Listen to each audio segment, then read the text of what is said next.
Do you know what is called a custom list in Excel? I'm going to show you how you can create one for yourself, but before I do that, let me show you how it works. Assuming you'd like to type month names just as an example inside your worksheets, you'd literally come in here and say January, February.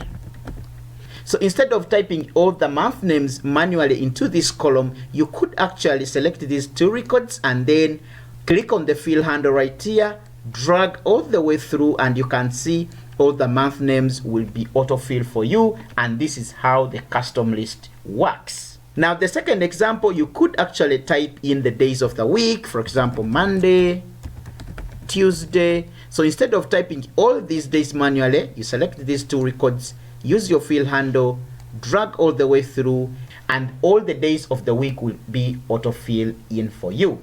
Do you know where Excel is getting all these values? Let me show you in just a moment. Assuming you're in human resource and every end of month you prepare what is called a payroll, and you have to manually come in and type in all your staff names, you could actually use this trick of custom list, drag all your list all the way through like we did for the month and days, and to do that you'll come and click on the file menu, navigate all the way through to options. When the Excel options dialog box opens up, you click on advanced, navigate all the way through until you see the general tab.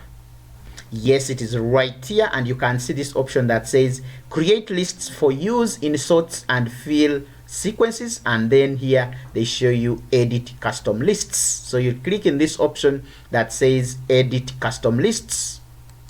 So when this dialog box opens right here, you'll see all the existing custom lists like the ones we've just used a few moments back. And now our interest is create our own new custom list. So I'll click on this option which says new list. In this box, you can now start putting your entries. I'll now type in all the staff names.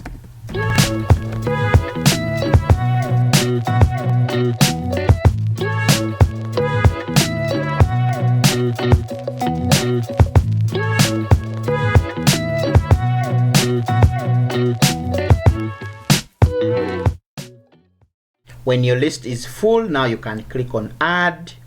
Your custom list will be added on right here, and now you can come in here and say okay.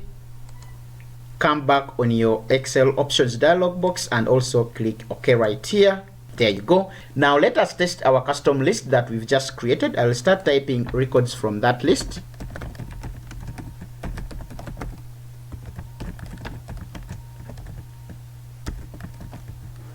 Instead of actually typing all my staff names manually, I will select these two records and then use the fill handle like we did for the months and days. And you can see that all my staff names will be autofill for me automatically. If you'd like to learn more about Excel, especially if you're a complete beginner, watch the videos showing on your screen right now. See you in the next video.